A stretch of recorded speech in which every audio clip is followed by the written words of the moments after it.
Picasso's Guernica, which has got a new interpretation here, is a phenomenal work. Why? Because it actually can be related to so many ages, so many times, so many spaces, because both he managed to capture space and time at once. And that has made it the piece forever. The pain which has been depicted here, it's a universal pain. It happens anywhere, wherever a mother sees the child being brutalized, the mother's cry is the same all over the world. You see, we see that and we notice it. The beauty he did was that when you notice it, you actually remember him. And he reminds us that this is not Guernica. Not only what fascists did in Guernica to destroy the village, destroy the place, but this is happening even today. Colombia is one example. Palestine is another, And any of these pieces, you can fit it to Palestine, anywhere. The apartheid in South Africa was also one example. But apartheid in Israel is in many ways worse, because here there is no Bantustan in Palestine. Bantustan, they let you live in peace, even you were black. Here, the Palestinian day and night be remembered that they are Palestinians. They are inferior. They are inferior, you see. And it's Colombia, it could be many ways. And that is the contribution of Picasso here, And it is going to be probably forever, unfortunately, because the pain is going to be there, unfortunately.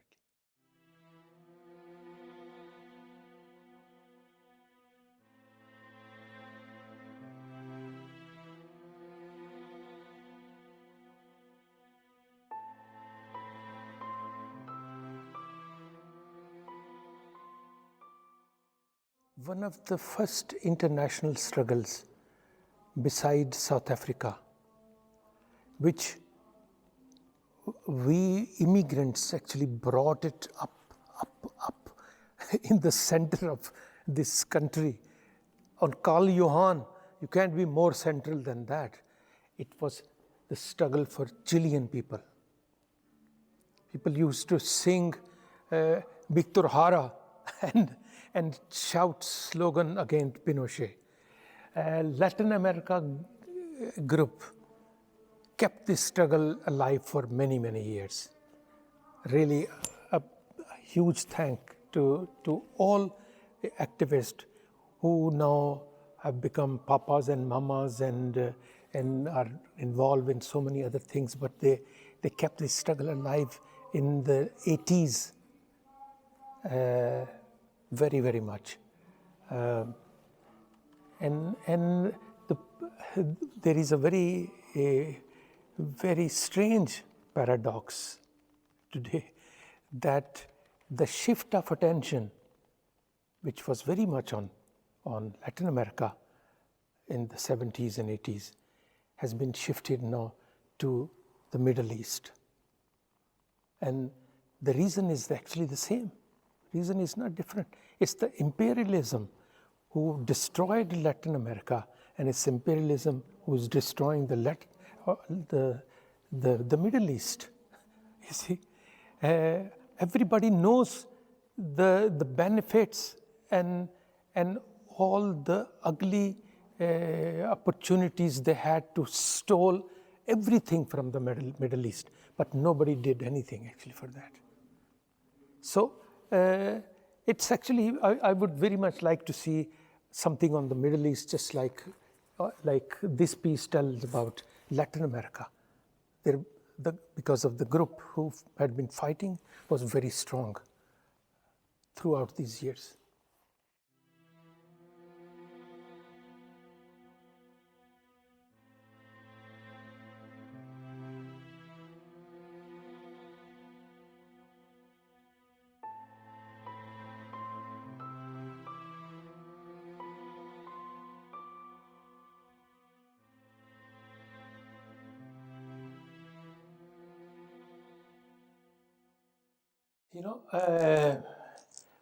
Very interesting thing I see that here. I would have imagined that this girl, this woman who is in this painting here, this work, she had probably had desire to take the olive branch, but she's holding a gun here. A small community of Palestinians in the Middle East has been really forced throughout years and years to take the guns against the occupation. But the reality actually has been captured in mostly in the work of Mahmoud Darwish. Where should we go after the last frontiers? And where should the bird flies after the last sky? You see the agony in these lines. There is a pain in these lines. It's a pain of Palestine.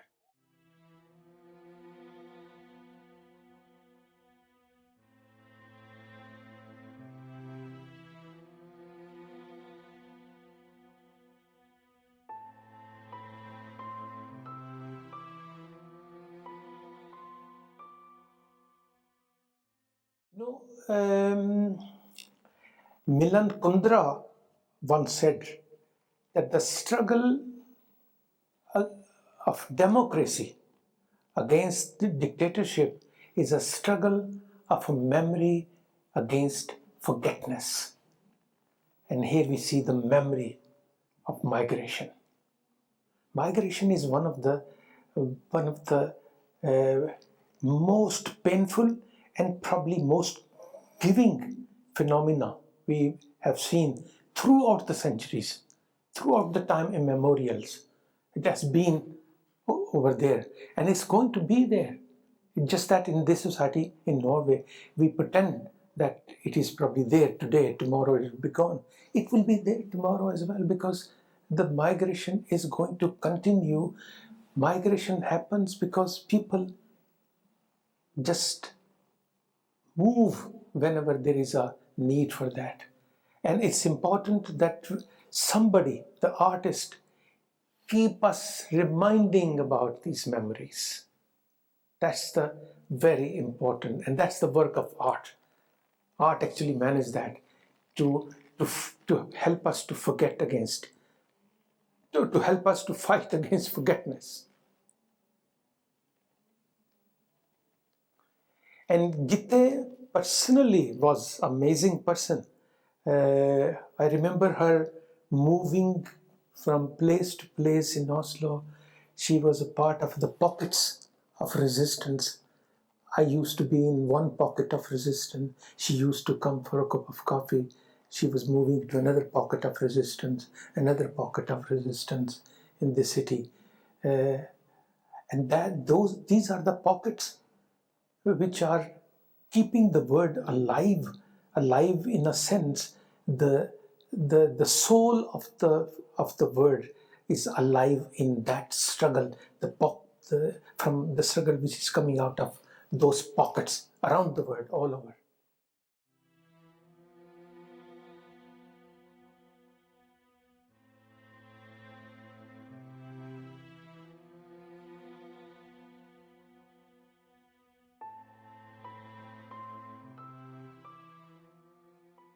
It's good for Gavin that he has moved to UK.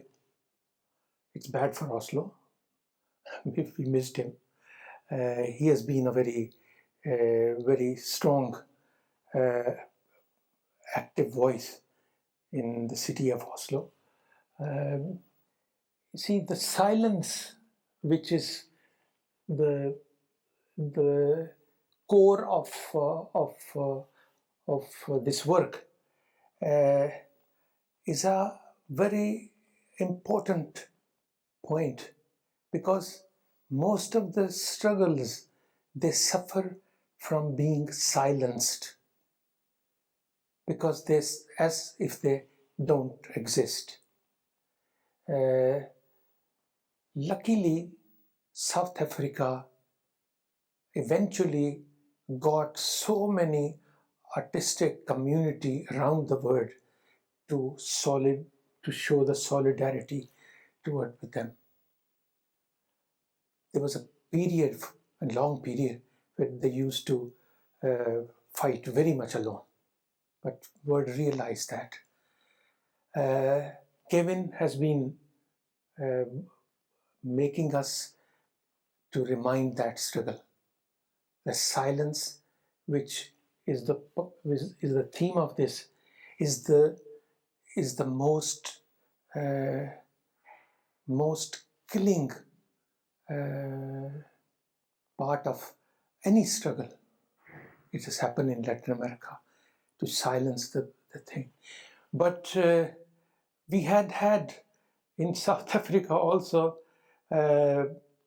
artists like Masakela, amazing human being, amazing artist. And once he was in Oslo at the Melafestivalen, talking about the struggle in South Africa. And he said, because he was mentioning the opposition and the violencing of the curfew, which military and the apartheid regime used to impose on the black people. So he was telling the story about that the curfew was supposed to go all the way to 9 o'clock, and it was 8:30, and we had half an hour, and we wanted to go all the way to 9. So we started singing in the street a song, and we did it deliberately, the song which was also liked by the police officer. So he said that, "Don't shoot. This is my favorite song." And then it went 6 minutes, 7 minutes, and then they started another song, all the way to 9 o'clock, and they had violated the curfew. And he said that it must have been extremely frustrating for the oppressors to see that the more they trample on us, the more we sing.